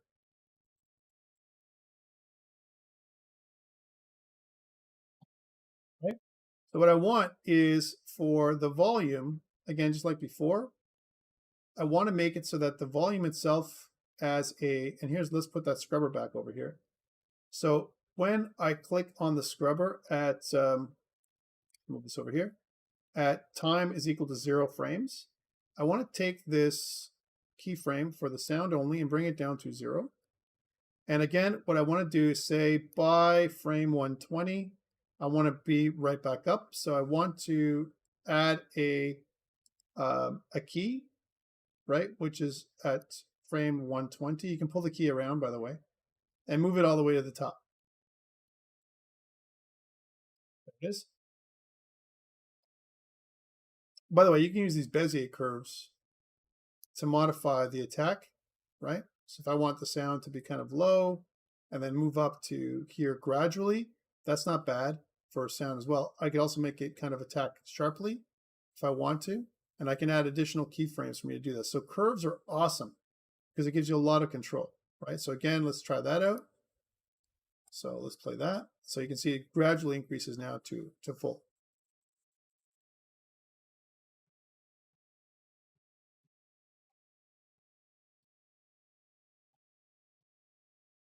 Okay. And if you don't like it at full, if you always want it to be at 50%, then we can do that as well. Okay. So we can always say that, well, we don't want the sound to go to full volume. We want to say that the sound itself at this point is going to go down a maximum of 50%. Right, let's say, and I want to add a keyframe, or I can change the Bezier curve to bring it up to 50%, and it's going to stay at 50% for the entire time.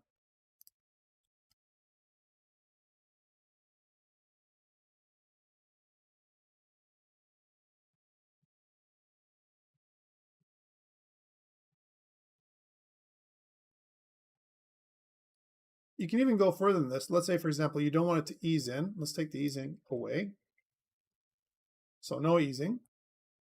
But instead of the easing happening, right, what I want it to do is I want this to start later, the whole sound. So I can, again, reposition the sound so it starts, you know, kind of 30 frames in, right?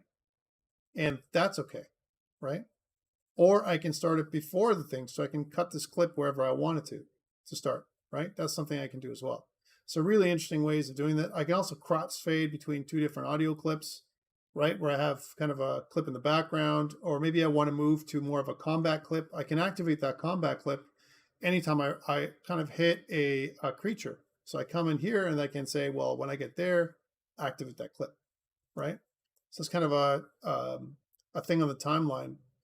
The other thing you can do is you can activate stuff and deactivate things. So one thing I want to do is, so the entire environment right now, which is really controlled by the camera, the main camera, right? So the main camera is completely on. And can we think about a way, and I want you to think about it too. I can also create a Cinemachine kind of something on the timeline for Cinemachine. So if I go down here and if I go to Cinemachine track, right, then it says, hey, what's the Cinemachine brain for this? Well, I can grab that camera and put it there. There's my Cinemachine brain. So I can add that onto the soundtrack, the timeline as well, right? So now what can you do, right, with the Cinemachine brain? Well, I can add in from the virtual camera or a camera shot. Let's go with the Cinemachine virtual camera base. I can choose the virtual camera. So from the virtual camera, right, that's something I can modify as well. So when I come in inbound, right, what I wanted to say is something to do with the visual, with the camera. I can control the camera here from the timeline as well. So what can I do, right? Because I normally have a recording, and I don't have recording here for the camera, right? So again, we can add a Cinemachine shot, is what it says, right? So if I add a shot, that goes into the camera itself, right? So what does this do? So if I press play,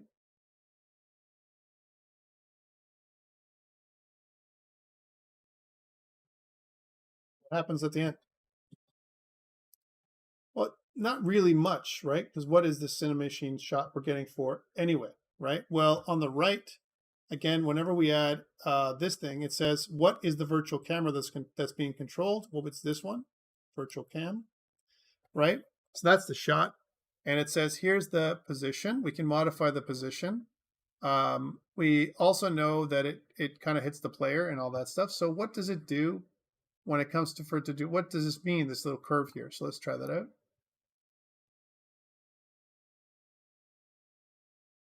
So far, nothing, right?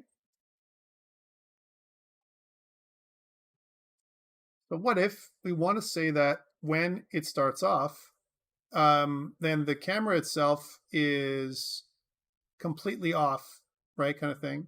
And we want to kind of do a fade in. Is there a way of doing that you know of a fade in from something that is not, kind of looking at the player? Right now, the player is the follow is the player, and the look at is there, right? As an example, I could also change the lens ortho, right? Again, at the timeline, I can right click anywhere in here and I can start thinking about adding a some kind of key for each of these things, right? So if I want to say that right where the timeline is, I can add a single emitter, but I want to start doing things. I can split the track as well. I can do editing, but there's some great ways of affecting the camera as well. Okay, just putting up other things you can modify. So let's really delete this one. What other things can you do? So I can also modify control. So let's go to control. So, oh, sorry, that's not that control. Sorry, delete. I meant activation. So what I can do is I can activate a game object after a time, right? So example, I can drag in a game object and tell you when it becomes active, um, at what point it becomes active. So as an example, if I want my player not to become active until the scene is shown, let's say, for example, I want to say that let's not activate the player until 60 seconds or 60 frames in, right? So that's where it becomes inactive. So you can start with the player inactive, but if I did that, curious, would the virtual camera work, right? Because that's the one thing that's going to happen. It's going to say, hey, there's no virtual camera, whatever, but could I do that? Right? So I could take the player in the timeline and kind of connect that to say that it's only active when 60 frames pass. It's going to cause an issue, but I want to show you how it works. So player, we're going to say it's inactive, and when we press play, it's going to have an issue. It's going to show us an issue. It's going to say null reference error, right? Oh, there it is. Player disappeared. Let's show that again, right? So again, we were there, and 30 seconds in, we started playing, and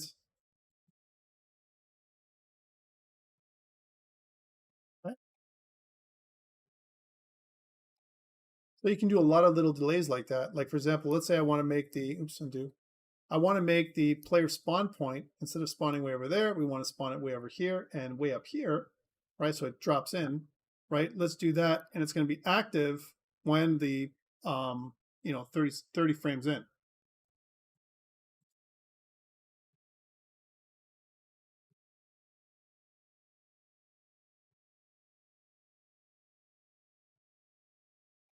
Cool. Thanks, Herman. All right. So some neat stuff that you can do in game as well, right? Where we can activate the player, later, right? But what I'd like to do, and let's see if we can get this done. So remember that what right now what we see is the full scene, and I want to be able to gradually kind of fade in and do a fade in and fade out. Do we know how to do that? Could you think about how to do that with the tools we have already? Is there something we're missing or something else like that? Main camera basically shows, kind of the background, right? So without modifying anything, because remember, we also have the virtual camera. The virtual camera gives us a lot of control, right? And I mean that in terms of it does a terrible amount of things, right? So, um, you know, if I want to do a screen shake or something, I can program the Cinemachine to do whatever I want to do. I can also do transitions, right? Here's a transition, right? And it does some kind of blending, right, between one thing and another. So let's see if we can do that. So I want to kind of blend in or do a fade in with the Cinemachine brain.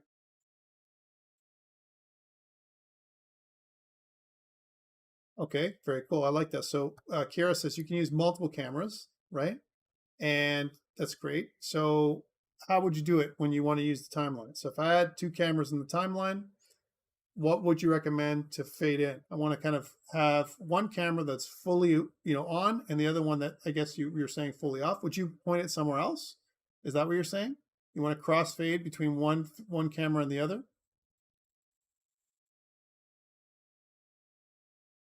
Again, this is with the timeline, which is pretty awesome. Let's see how intuitive this is for you. Okay, yeah, I crossfaded between two virtual cameras using timeline. Okay, cool. So let's add a second virtual camera. So here's a second virtual camera. Let's do a Control D. So we'll say virtual camera 2. Okay, talk to me. I got virtual camera 1 and I got virtual camera 2, and I want to crossfade between the two of them. What do I do on the timeline to make that happen? So I want to add Cinemachine on the timeline. Okay, tell me. Help me out here, Kira.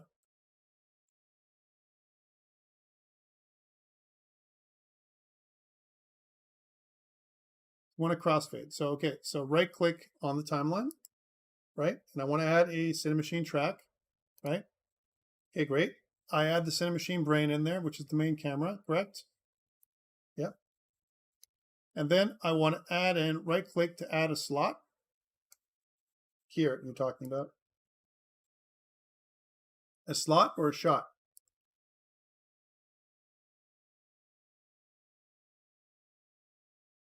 Shot. Okay, right click to add a shot. You want to do it here or you want to do it here in the timeline?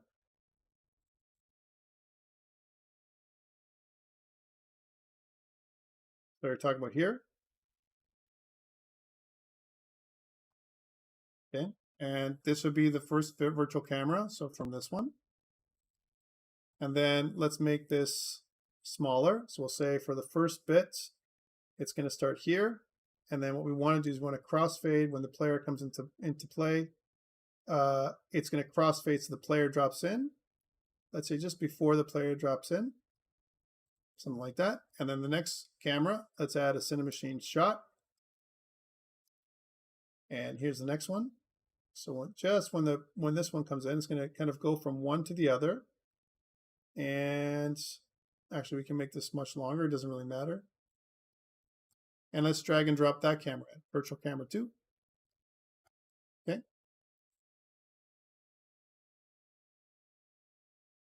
Got it. And the first camera, we want to make it so that it is dark. So how do you make the camera dark in the first place so you can't see anything? I'm going to crossfade from this camera to this camera. Cameras are located in the exact same spot right now. You have them overlapping. Okay, that's fine. But what about, you mean like this? Okay, cool. But what about the and I like that's the blending that you're talking about, right? But how much if you're going to go from here to here, if you want to make them overlapping, and let's bring the overlap a little bit to here, like so. That's your blend. How do you turn this camera off and how do you turn this one on? Because now it's going to look the same, right? So blend curves are here, right? So what do you recommend?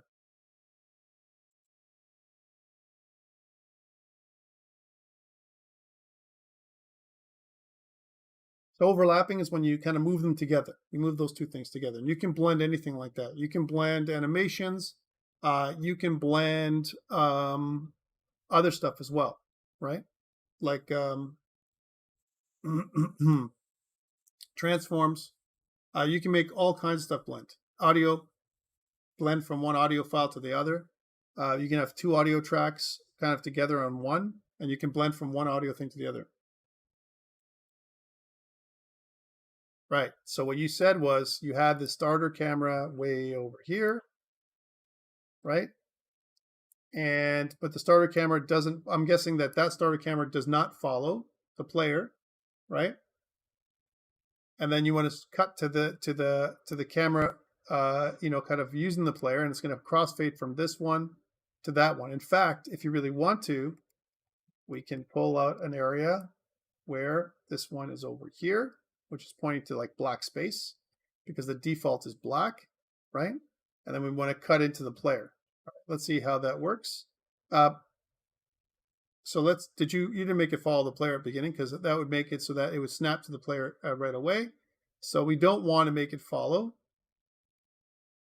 And I think in order for us to do that, we would do nothing. I don't think we'd make it follow. You didn't make it follow, right? So I think that's something that we wouldn't want to do. Framing transposer requires a follow. We wouldn't do it. We would say do nothing. Let's see what it does.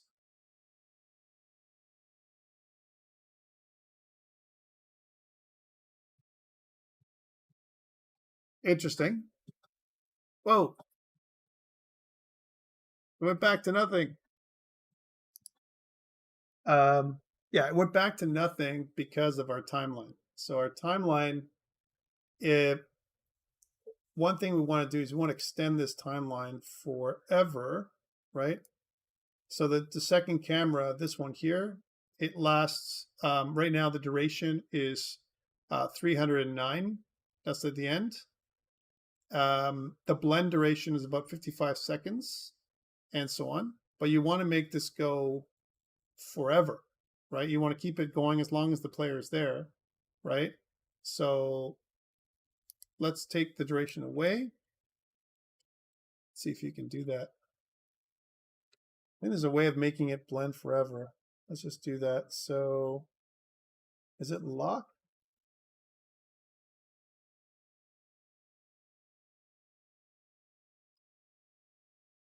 So, I've got this correct.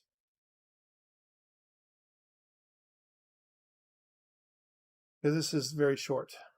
And you want to make this go for pretty much as long as possible, right? It's got to be longer than this. So if you want to play for 10 minutes, then it's 10 minutes.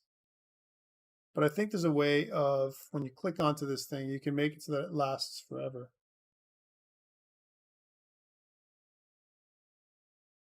My scene, my follow virtual camera just follows automatically.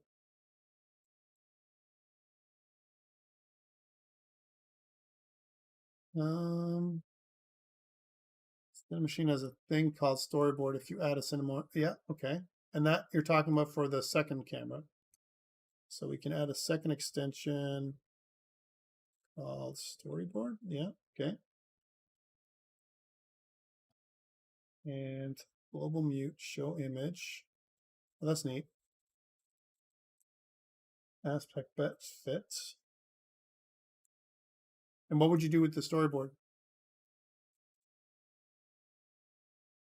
First camera should have lower priority. Yes, priority should be, let's say 5. And the second camera should have a priority of 10. Let's see how that works.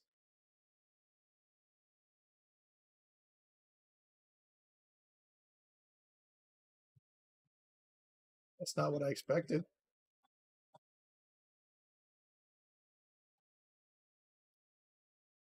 So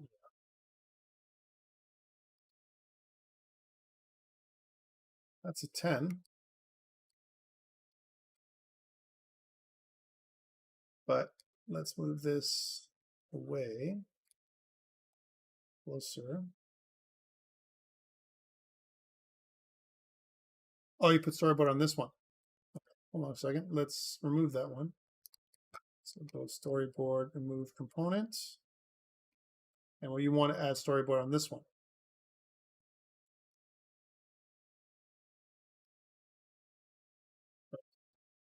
And then you want to add a lower priority. So I want to do 5. And then what that would do is if you made it go,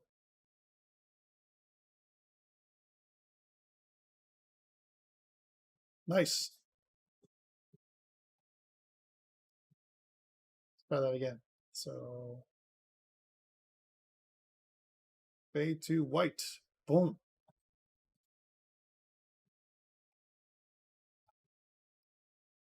Let's go to that storyboard thing. So fade. It's too bad it can be black instead of the other way around. I'm sure there's a way of doing it. Anyway, the point is that you can move from one to the other. Higher priority. Once timeline is over, just use different image. Right.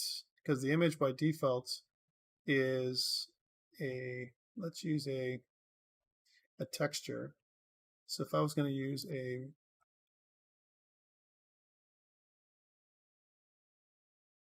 but it has to be something that, now does the texture have to be the whole size? Let's use a default sprite, which is what I want to use. The sprite is just, let's go search for it. Sprite. UI sprite? Sure. Sprite. And let's, oh, but you can't color it.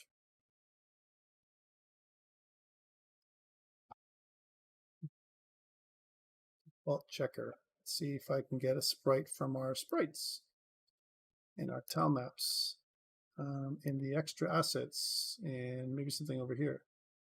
Do I have anything in here that I could use that is like black or blacker and that I can grab?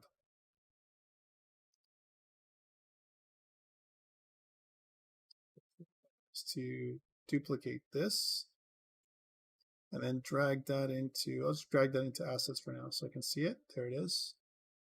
And do I have to make a new material? Well, let's just use this one and see what happens with your idea. So in the timeline, I want to click on the virtual camera 1 and choose this one. Let's see what happens if I do that. I guess it could. Oh, wow, it does do that. That's pretty funny. So yeah, that is hilarious. Okay, so all right, so that's not what I want. Let's get rid of that. Sure, delete. And let's use my favorite program like Fireworks. Sure. 8x8, no problem. I'm not even sure it should be that big. So let's make a new thing. Let's make it 16 by 16. But not for any other reason. Let's make a background color that is black. Yeah. And that's it. And then save it. File, save. And we'll save it as a, sure, put it in the downloads folder. We'll say that this is the background sprite. I know what it is. We'll kill this.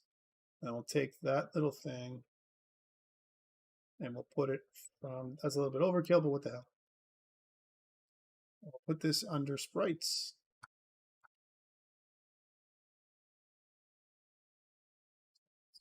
Take that virtual camera number 1 and we'll drag and drop that background sprite to there. And let's try it. 8x8.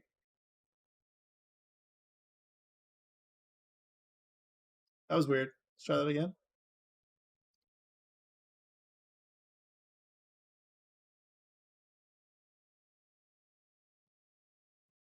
Neat. No, that wasn't bad. That was actually okay. It just needs to be way bigger. My guess is it probably needs to be the size of your screen, like your reference resolution, which is 3040 by 1440 or something like that. Let's do that. Let's modify it really quickly. So we'll open up in Show and Explorer. We'll just change it live here, and then you'll have it up on GitHub. So let's just go into Modify Canvas, Canvas Size, and let's go with 3040 by 1440. Makes it exactly what I want. There it is. Save that, and that just did it. And that is 46K instead of.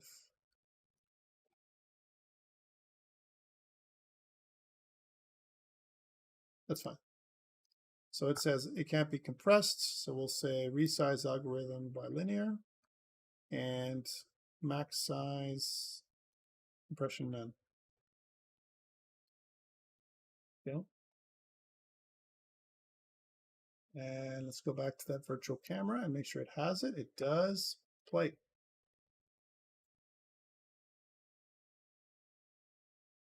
It's not bad.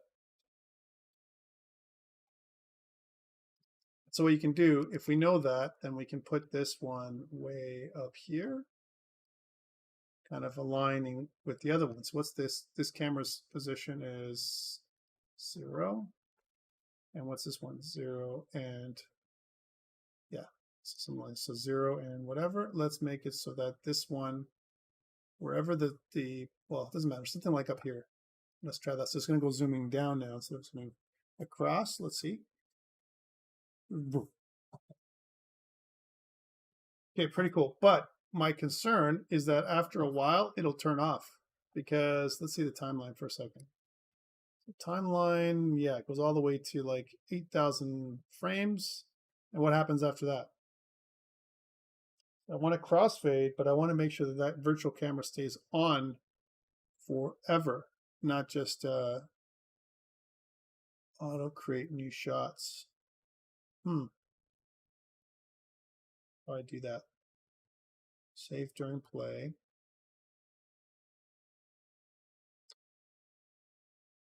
So it goes forever.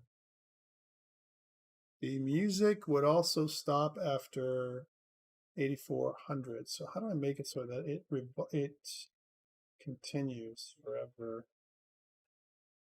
Activation track, control track, and that one, right? So that is what the audio tracks are. Let's go into that audio track. And yeah, so the end is 8578. I want it to repeat. So I guess you can make it loop. That's done, Herman. Herman, it's going to loop forever, right? How do I make it so timeline works forever? So timeline infinite.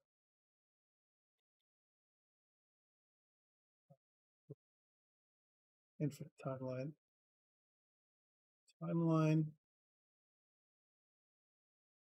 No, this is by code. Yeah, I don't want to do that. I want to make a Cinemachine seamlessly loop.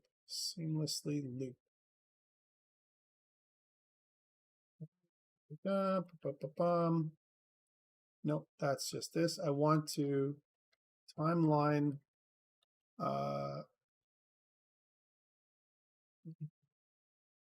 blend from Cinemachine. That's what's going to happen. It's going to turn off, right? We don't want that to happen. So, okay, virtual camera 2, and use a Cinemachine blendless camera instead of a timeline. Timeline overrides priority-based decisions made by Cinemachine brain. When the timeline finishes, control returns to the Cinemachine brain, which chooses the virtual camera with the highest priority setting. Oh, that's why. So that means it doesn't matter. So that means that doesn't matter at all. Let's go back to that. So Cinemachine will make this clip duration 300. No, undo. I meant the Cinemachine, not the clip, this one. And we'll move all the way to the left, which is going to be something that looks like this, Virtual Camera 2. And we'll zoom in.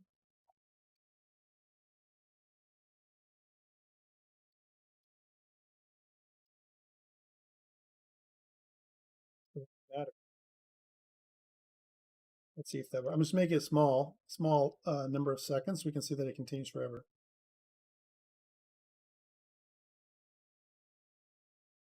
This is kind of like a test. And then we'll test it on the devices. All right, so let's see. So it starts off, we do that stuff, and then back to this, and does it turn off? That's the thing we want to see. Awesome. Didn't work. It didn't turn off. It stayed on. Cool. Okay, great. So that is exactly what we wanted to. So it makes it goes from one clip to the other with the highest priority. It stays with the highest priority. The Cinemachine brain takes control and moves to the thing. Yes, Kira, you're awesome as always. All right, so that's awesome. But let's see if any of this works on a device. What if none of this works on a device? Works great on Windows, but somehow it doesn't work on something else. So let's file save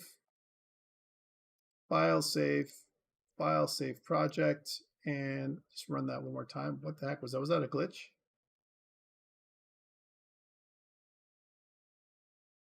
Yeah, okay. And let's start it with the scene, the start scene. So we're here, and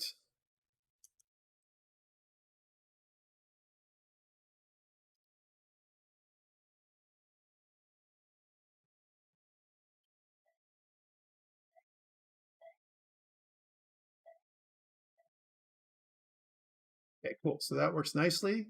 And now let us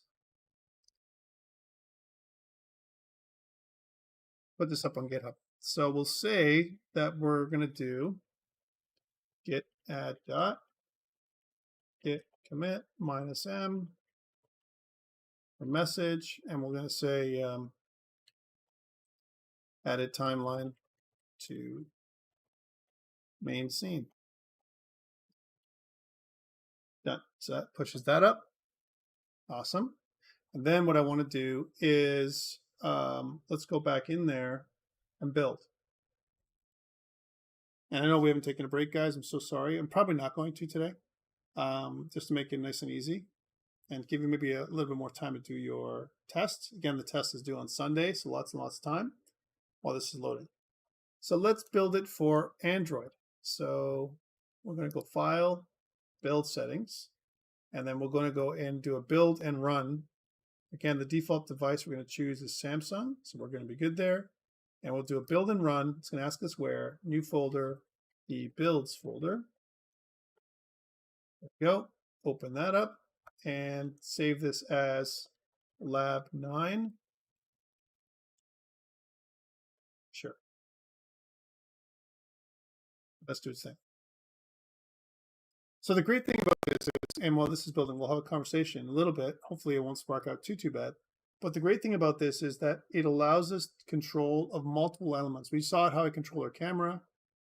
We can activate things and deactivate things according to a time. Example, let's say you want your player to have a scripted event occur after 3 minutes of play, right? The boss will appear after 2 minutes or 1 minute or 3 minutes.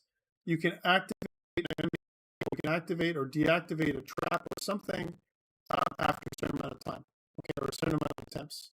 So that's kind of an interesting way of doing stuff.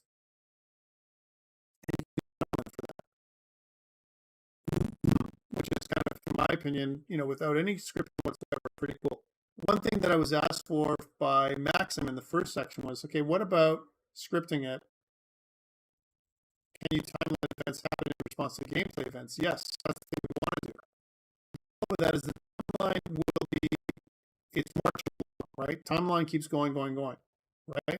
So it's kind of like the other way, where I want to, we want to add something to the timeline based on an event, right? And that's something we have to look into. But one thing that Maxim asked, hey, can I script it? Can I use this custom timeline? And they have an example of that I'm going to show you later on. We kind of got partly through it, but there's more. Let's say I want, for example, to move an object. Now, guys, let's say I want to move an object across the screen that has nothing to do with with animation. Yeah, I'm building. So if I want to move an object across the screen, I want to change the transform. I want to do something called the tween, from one part of the screen to the other, right? That's something you can do by creating a custom tween, right? That's what we can do. And I was looking at the Unity documentation, and it gave us part of the solution, but not the entire solution. So that's something that we're going to have to look into, because Maximo was asking, and I want to make sure that we have that solution for you guys maybe next week. All right, so this is almost done. We're compiling native assemblies at this point. This is we got some good progress. Now let's see how this works. If you're watching the video, again, fast forward until that position where it's done. That's a beautiful thing about watching a video. And you don't have to watch this whole thing and me blabber on. Okay, let's continue to go. And building Gradle projects is when we get to this point, I think we're almost done. And let's see how this looks on LD Player.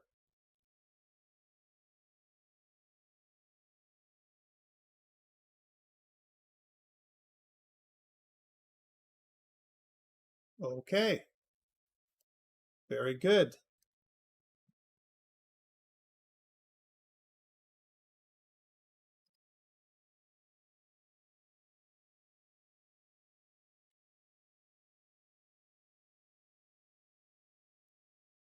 Oh, that, right?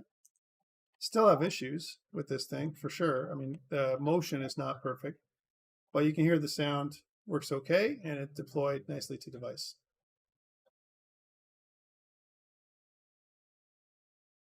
Awesome. So it worked nicely. All right, so we know that that worked okay, right? So that it deployed nicely. We heard sounds on our device and everything else. So that's amazing. And that covers quite a bit of ground in terms of what we wanted to cover today. All right, questions around this? There's definitely some additional sounds we can add in.